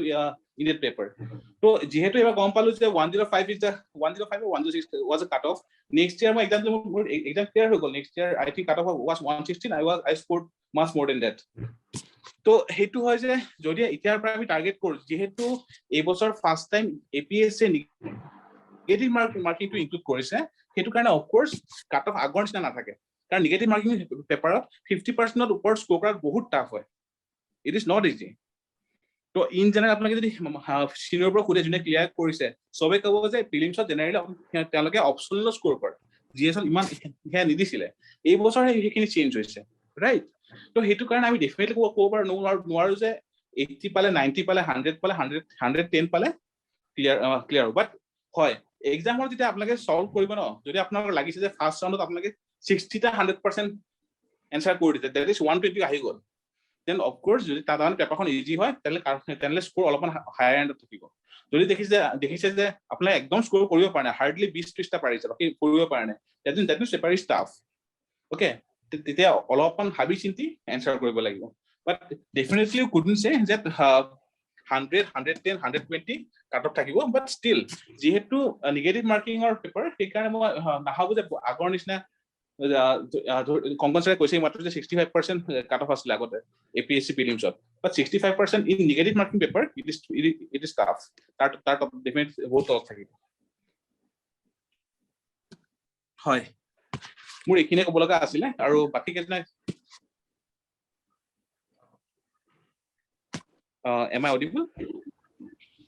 Yes. Sarukawar, you are doubt asa niki? Will you get sufficient time for mains after prelims? Okay, Rohit, that will depend on when APSC actually declares about mains exam. But also the prelims exam. Sorry, prelims exam. Yes, yes, sir. প্ৰিলিমছৰ হোৱাৰ পিছত মেইনছৰ কেতিয়া date declare কৰে সেইটোৰ ওপৰত depend কৰিব বাট আই think 2 মাহ এটা দিব চাগে সো 2 মাহত মানে যদি 2 মাহ দিয়ে তেনে অলপমান যদি টাৰ্গেটেড এপ্ৰোচ ৰাখো হৈ যাব আই গেছ ঠিক আছে এইখিনি আমাৰ ওৰিয়েন্টেশন আছিল ওকে আই গেছ আপোনালোকে সব এটা ওভাৰভিউ পাই গৈছে যে কোৰ্সটো কেনেকুৱা হ'ব এপ্ৰোচটো কেনেকুৱা হ'ব আৰু সেই হিচাপে সবে নিজৰ ষ্ট্ৰেটেজি সবৰ ষ্ট্ৰেটেজি বেলেগ বেলেগ হ'ব কিছুমান ফাষ্ট লাৰ্নাৰ বা সোনকালে পাহৰে কিছুমান স্লো লাৰ্নাৰ বা বহুত দিন মনত থাকে তো ডিপেন্ড কৰিব সেইটো তো এইখিনি মোৰ ক'ব লগা আছিলে Udayan sir Kankan sir over to U